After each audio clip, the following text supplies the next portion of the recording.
Hi guys, welcome back to another YouTube video. This is one I'm really excited about.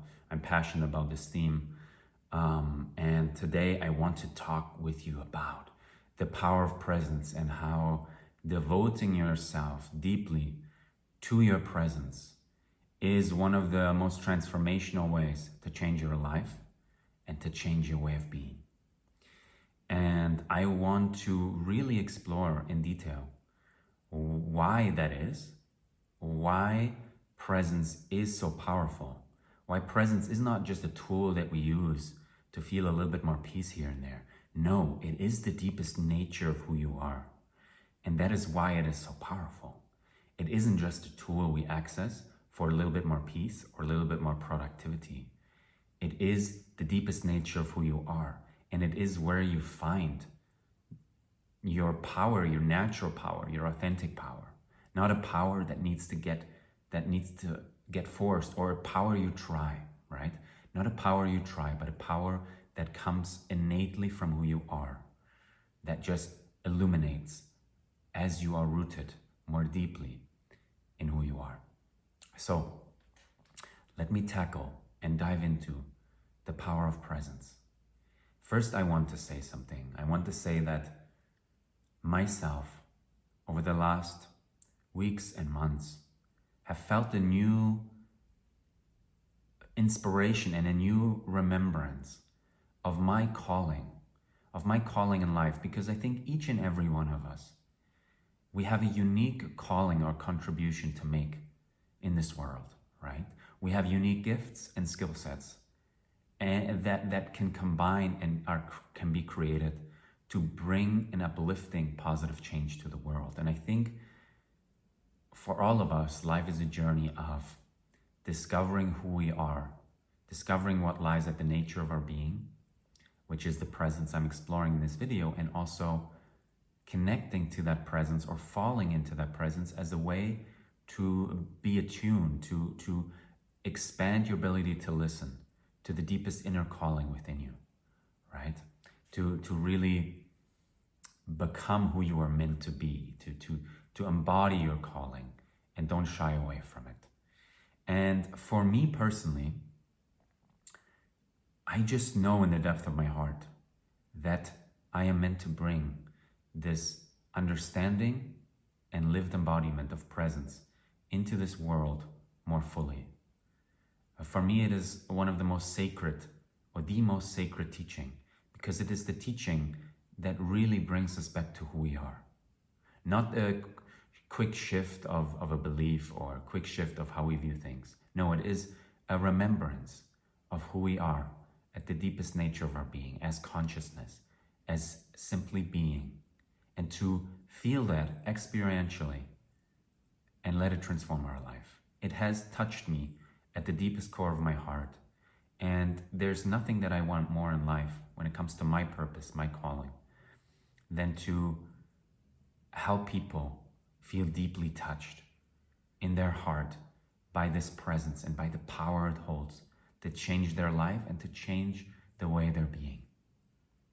And so I have devoted myself to doing the presence work with people, but also that means that every day my focus, my orientation is to cultivating a deeper presence within me, because it always deepens. It is a constant, almost never-ending journey of deepening. So let's dive into why the present moment is so powerful. And I want to offer an analogy that came to me today. I want you to imagine that within you there is a big self and a small self. And to clarify, I don't want you to feel like in this analogy that the big self is much better than the small self, and the small self has no role and the small self sucks. And that's not what I mean. But as an understanding of how our deeper being works and how the journey of awakening unfolds. So I want to talk about that because I think it will make it more clear. For me, and in my experience, I notice that when I am really rooted and centered in the presence of being, that there is an experience of awareness that is spacious and free of doubts and free of fears. And it is this aliveness and this well-being, this pulsating, you could say, energetic vibration of well-being, of wholeness. There's just this innate remembering that you're safe, that nothing can happen to you. And when you are rooted and identified with this awareness of being, I like to call this the big self. I like to call this the big self. And just for an analogy. Now, if there's the big self, what is the small self? And again, big self not better than small self. Both play a role, both play a pivotal role. But the big self is who you truly are. The small self is who you think you are, who you reference yourself through your thoughts, beliefs, and feelings.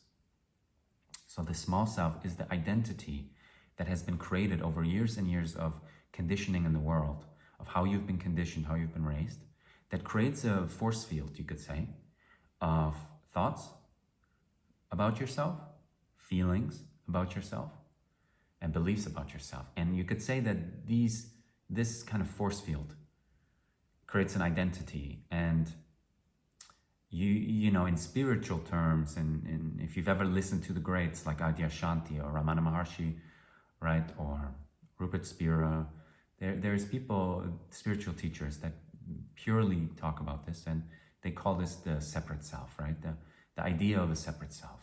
The idea that you're separate from life, and that you somehow think that you are a separate character, a person in a world of other separate persons. I mean, that is how we've been conditioned to see reality, right? We are an individual, there's all these other individuals, and there's life, and somehow I need to make sure that I'm okay, right? And I call this the small self, not because it's wrong, because it is ultimately a way that we reference ourselves that is not rooted in the deepest understanding and experience of the truth, of who we are underneath that. Because do you agree that right now, if you think about yourself, right? If you think, even let's say right now I'm sharing this and there's a thought in you, this doesn't apply to me, this doesn't make sense to me. You're referencing yourself, right? But you're referencing yourself through thought, through ideas. And as you reference yourself through thoughts and ideas, you believe that you are kind of the person, the central character within these thoughts and ideas, right? That's every day when we have our self-talk going on, right? We're like, oh, I don't know what that means about me. Oh, I got fired at my job. Like, wow, I did something wrong, right? Can you see, like, every day of our life, we reference ourselves as an individual I, and then there's all these kind of beliefs and thoughts and feelings scattered around that individual sense of I. Now, we live in a world where you'll never be able to rid yourself of this sense of I. It is your individuality, and that is beautiful, right? There's nothing wrong with that. But it is not your deepest truth. It is a part of you that you get to explore, but it is not your deepest you. And my teachings, my work, what I really feel so passionate about is getting you to remember, to feel, to experience, not just conceptually in your mind. Because again, that is the small self trying to perceive of the big self, not the big self remembering itself. My passion lies in guiding you back into the remembrance and feeling and experience of your big self, of your true nature of awareness. And why is the present moment so powerful? And sometimes I would ask myself this, like, if there is this innate consciousness that is free, that is simply being, there's nothing there, it is profound, but it is also kind of not special in the sense that we're just this infinitely calm being that has no thoughts or no reference about itself. It is just being. It is just a quality of being. Why is that so powerful? Why is being rooted in that so powerful? To our mind, it almost seems boring, right? I don't want to be in a space where there are no thoughts. That's boring. And that shows how much we have identified with the thinker in ourselves. We think we are the thinker. And through thinking we are the thinker, we create this whole identity of ourselves. But in some way, at some point you realize, the deeper you go, it is some kind of prison, because it limits your infinite nature. It limits you because you create conclusions about yourself that is already coming from thought, not blossoming from the deepest peaceful nature of your being. Why is presence so powerful? Presence is powerful because when you begin to shift your identity, and let's just say there's a big self and a small self. The small self will always be there. The big self will always be there. It is the nature of who you are. In the journey of your life, let's say both will always have a place. It is not wrong that there is a small self. But the key lies. The deepest transformational journey you can undergo is beginning to shift your identity from the small self to the big self. It doesn't mean to get rid of the small self. You cannot get rid of it. It will always be there. It is a process within you, right? The identity of who you think you are through your thoughts, feelings, and experience, it will always kind of come back and will always be there. But where presence work helps, where cultivating a deeper presence, remembering the stillness within you, as you cultivate that practice, you slowly but surely, the identity begins to shift, begins to pivot. Imagine a seesaw, right? In the beginning, the big self is at the bottom. The small self is very high, right? The big self has more weight. The small self is very high. It's in its highest form. The more awareness you bring to the big self within you, the more the seesaw begins to pivot, right? Now, less and less identification within the small self and the big self. There begins to be an identification with your big self. And why is a shift in identity so powerful? Well, let me give you some examples. If you were truly rooted in seeing yourself and knowing in the depth of your heart, in the depth of your truth, that you are the awareness of being, that this is not a concept, you know it is who you are, and you come back to that, then the emotional material and thought material, the process that you have in your everyday life, will have less gravity on you. It will pull you in less, right? And you ever experience when you overthink, right? You're afraid and your nervous system is dysregulated, and you have all these thoughts and your mind spirals into these worst case scenarios, and you feel scared in your body, and it's kind of a culmination of thoughts and feelings, right? And you're really in it. In that moment, you're identified with the small self. There's a process happening within you, but you're identified with it. You think it is happening to you. But the big self at the very same moment, at the very same time, is just simply being. It is simply observing. It is simply experiencing with no reference or label. It is not labeling this process. It is simply aware of experience. And you are that as you are in this process, but you take identity, you're identified with being the character that somehow is in this process. Oh, this is happening to me, and now something bad's happening to me, I'm running out of money, right? This process is happening, and you think you are the one you think about, but you're not the one you think about. You're the awareness of being in which thoughts arise. You're deeper than that. Now, imagine that you shift your identity and you're rooted in the awareness, and what it helps is it builds a distance from the process that you're having, that you identify with, to the nature of your being. There's a distance being built, and you become more an observer. And then the fear, the spirals of thoughts, the ideas, they begin to carry less truth for you. Somehow you see through it. Somehow you see that it is just a process, a way of perceiving. And you begin to notice it happening, and you begin to kind of become disinterested in it, because it just doesn't equate the power of your being that is simply still, simply being, simply at peace, simply whole. It doesn't make sense. It begins to make less sense to you. The more you identify with presence, with your being as consciousness, the process of your ego, let's say, of the small self, begins to carry less weight for you. It just simply makes less sense. But when you're in it and your identity is in it, it makes total sense, right? Oh, this is happening to me.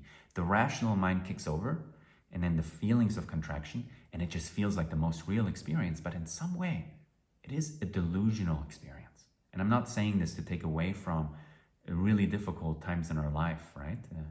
And difficult feelings. These are real, right? The feelings arise. The experience arises. But what we're believing about ourselves and all of these, let's say, limiting or negative thoughts that kind of spiral, they are on some level a delusion. They're not really the truth of who you are. Now, let me give you another example. When you notice the doubts and the anxiety from a distance, and you are identified, you know yourself to be simply present, simply the consciousness that is aware of what is happening.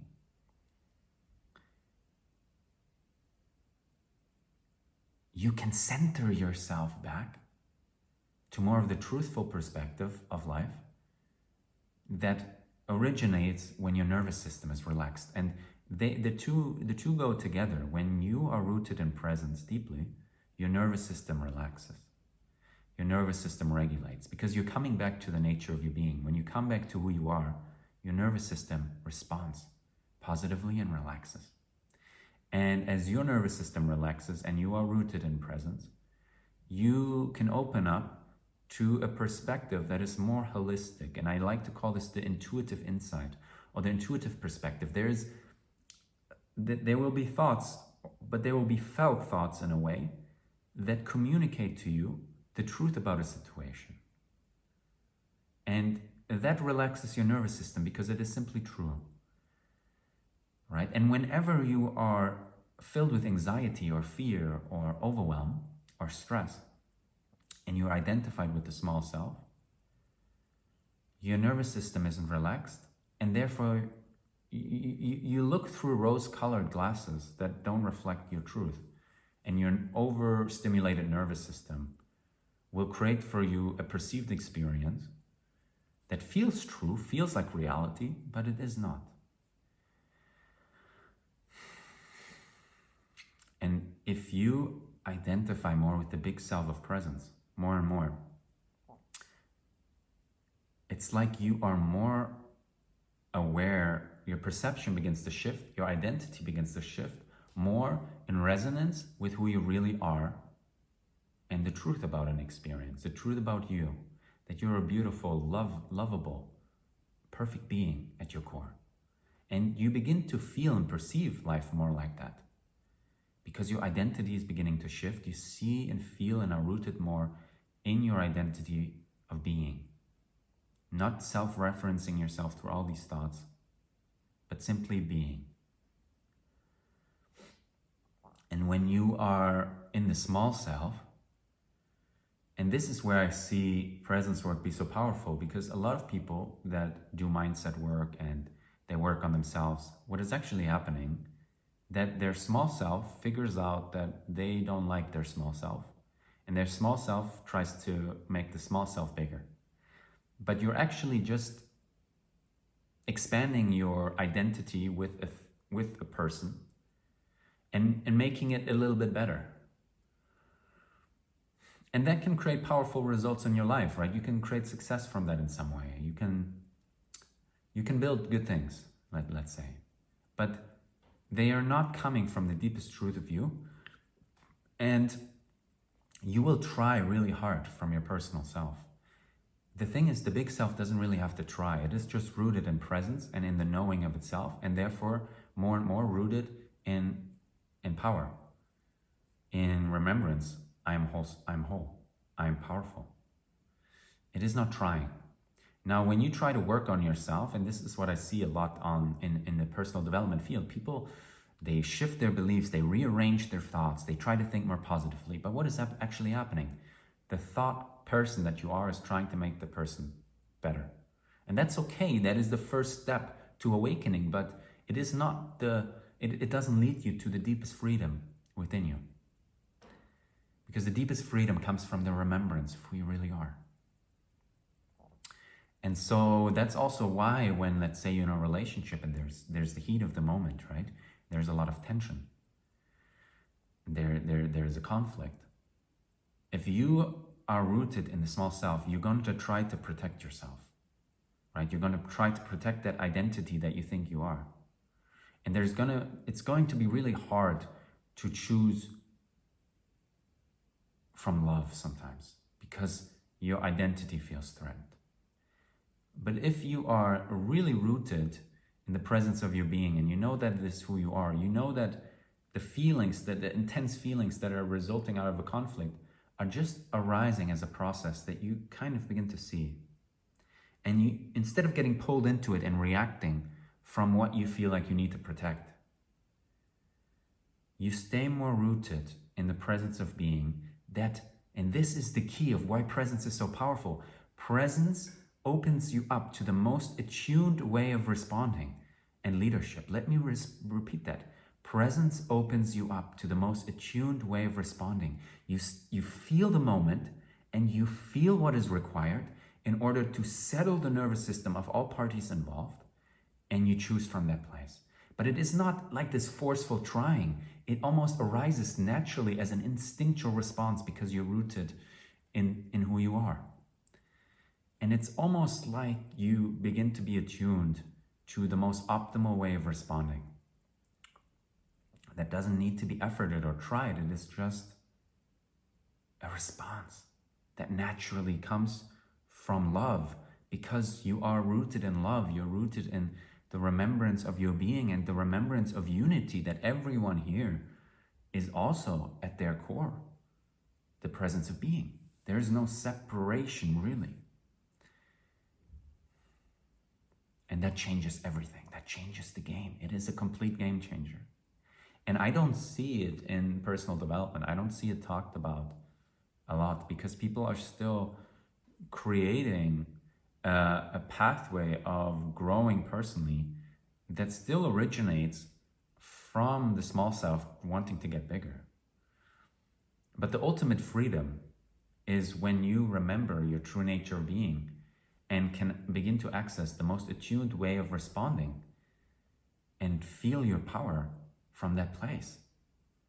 And that is why I believe that when we are opening and cultivating to the presence of being and really beginning to open to an identity shift, not just meditating for 10 minutes and then going back to your life and back to the identity that you think yourself to be and keep affirming that identity. No, but actually getting curious. Who am I at the deepest level?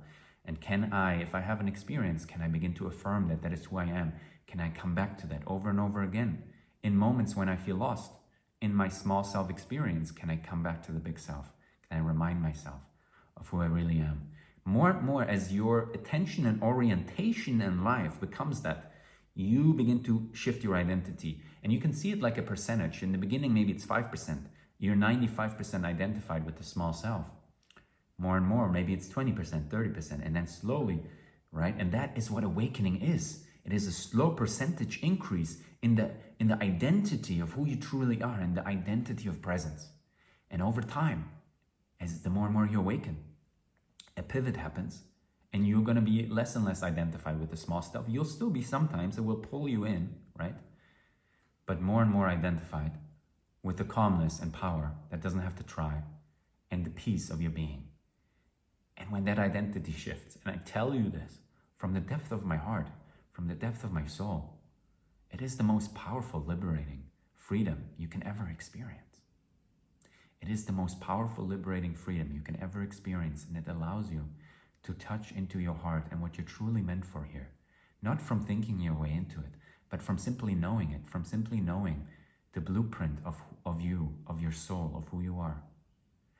And the reason why I'm so passionate about this work, presence work, and why I am going to continue to teach it to the most influential leaders in this world, that is my vision, is because when people that are powerful in the sense of they have a vision and they want to achieve it and they have this succinct quality and skill, when they are touched by the presence of being and their identity shifts more into that, it is inevitable that their pursuits are going to come from love and are going to come from a devotion to love and are going to come from truth, not their egoic self. And this is what happens when the shift happens from small self to big self, right? You are coming out of ego and therefore less and less prone to egoic patterns that run your life, because there's nothing to protect anymore. You are settled and rooted in peace. You're settled and rooted in peace. I want you to feel that for a moment. You are settled and rooted in peace. Let us feel that together. Right now, you are absolutely settled and rooted in peace. You are safe in this moment and in every moment. Because every moment is just a different version of the present moment. You are absolutely 100% safe. And if you are absolutely 100% safe, and you feel that, everything will always work out for you. There is a spiritual force in life that ensures everything works out for you. Therefore, there's nothing to be afraid of. Everything is part of your path. And when you become more rooted in presence, you actually begin to shift out of the deep biological human fight or flight response or survival instinct that often keeps us in this survival fear that makes us act from survival. But we are, as a society, outgrowing in our DNA this biological survival instinct and acting just for our survival. Like that was needed when, right, we were in the Stone Age and we needed food to survive and there wasn't enough food around, right? That was needed for that time, but we're shifting into a global awakening. I truly believe and know that, where this impulse, this fight or flight impulse, we are shifting out of that into the remembrance of our loving being and the safety that is within us. And that is a powerful transformation that is happening on the planet. And I feel that it is my mission to assist with that. And you have your own way to contribute. But you can only truly become aware of your deepest contribution the more you orient towards that shift and remembering your nature.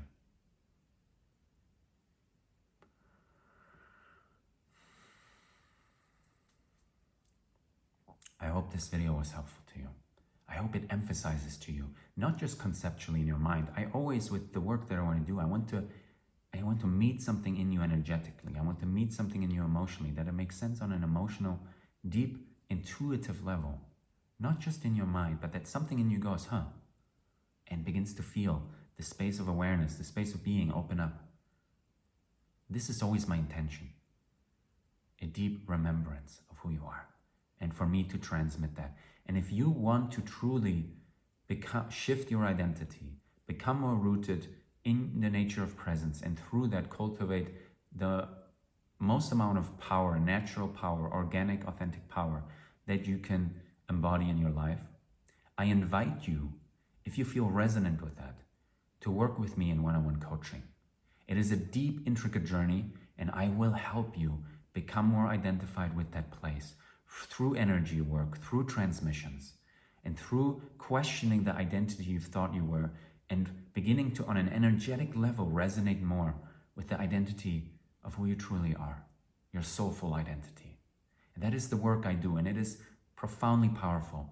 And I like to and really enjoy working with leaders that have powerful visions, that want to begin to shift their identity so their ego patterns aren't dominating anymore, but their truth is more and more illuminating, expanding, and you feel that more. You're more rooted in being. If that calls you, please go to my bio, click on the link, apply for the coaching. Let's see if there is a fit to work together. Let's see if there's resonance. We only ever do work if there's resonance anyway. So I invite you into that. Thank you so much for listening, for being part of this video, for being part of this experience with me. I wish you a wonderful day.